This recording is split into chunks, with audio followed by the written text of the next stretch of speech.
You know, for me, working on Mushkin, really reconnects me with who I am, where I come from. I did this because I wanted to do something nice when we had a memorial potlatch for my late mother, and then it just doing it made me reminisce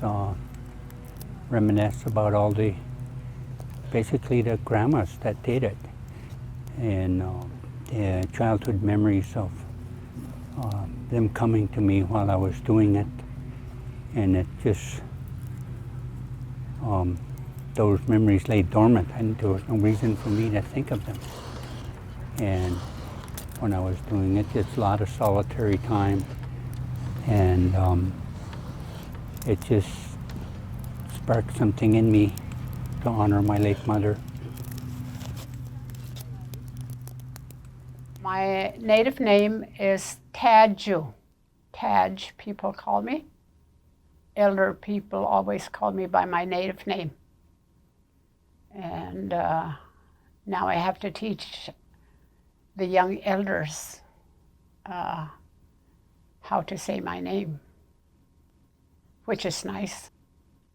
Denakkanaaga is a Koyukon Athabaskan word. It means our people speak, and that's what we do here. Our mission and vision as an organization is to be the elder voice of the people.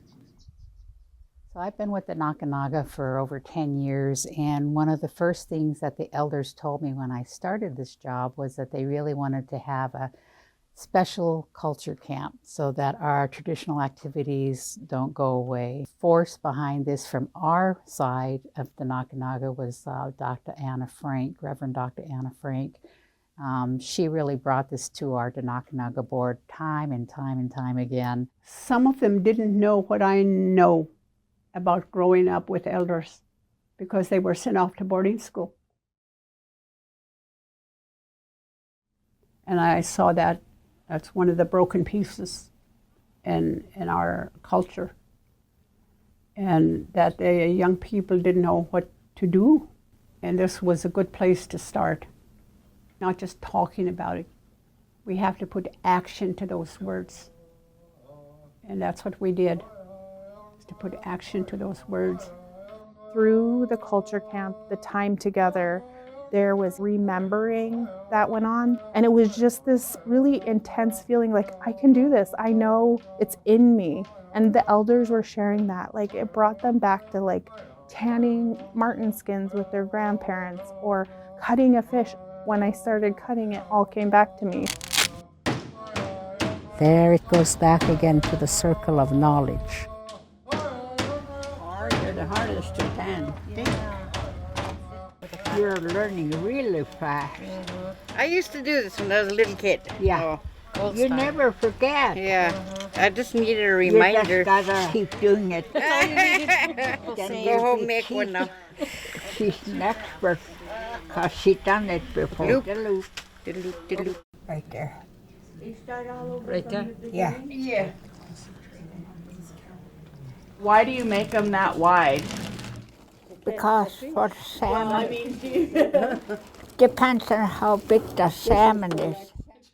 I co-teach with Elizabeth Flegel, and I've taught with her for the past 15 years. And to have her talk about mending a net and being able to use that for your own survival and sustainability, I thought, this is just like the most amazing thing. We could do this by ourselves. Yeah. Just put a nail on the wall, and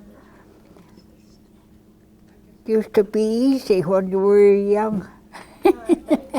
One of the elders said, you know, we don't want to see our values just put up on the wall. We have to talk about them. We have to tell stories about them and talk about how they're a huge part of our life.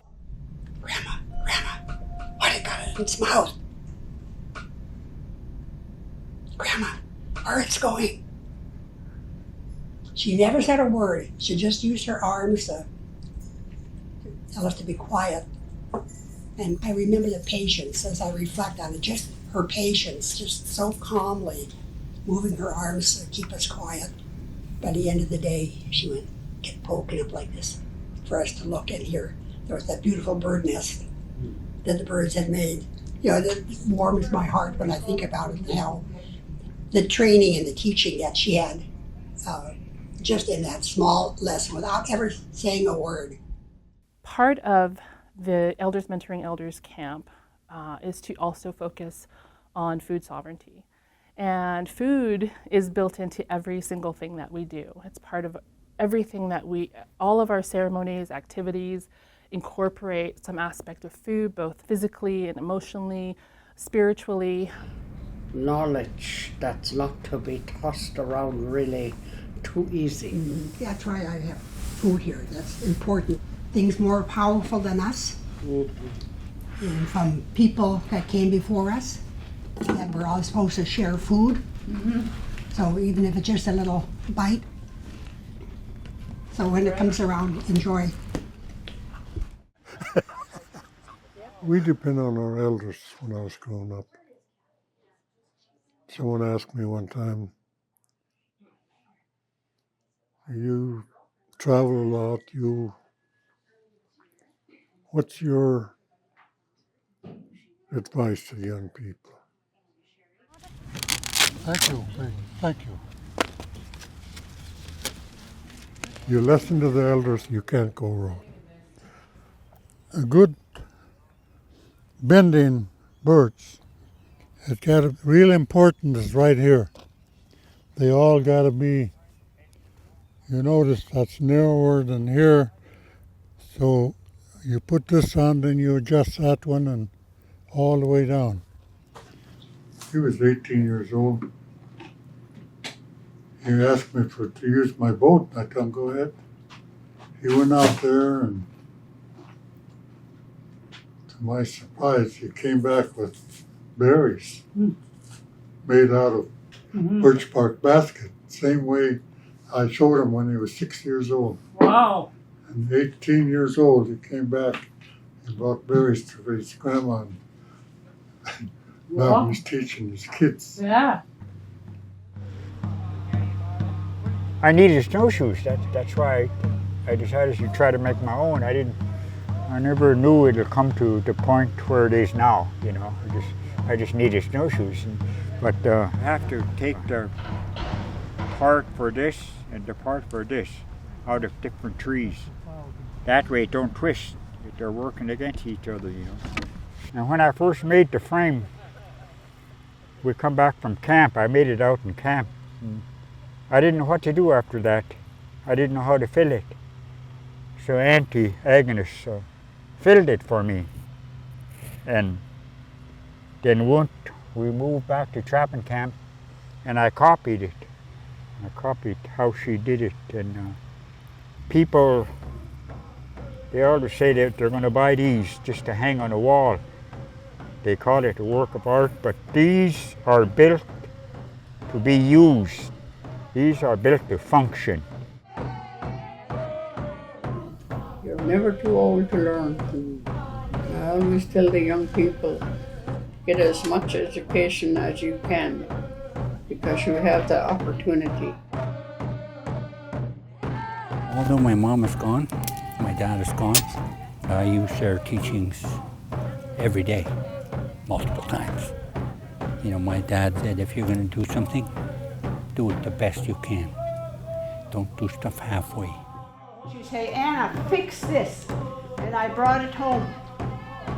And when I got sick, I started working on it. And this is what I finished. This is a baby strap. I was sick, and it was healing to me. We know it's hard work, but we enjoy it. It gives us joy. Today, it's amazing to see an elder out there putting drum together. And now we're teaching them in camps. I suggest if you're an elder and you have culture camp, get to that camp and teach those young elders. I'm so grateful for you And someday I want to be an elder like you. You will. You listen to the elders. I don't think you'll go wrong.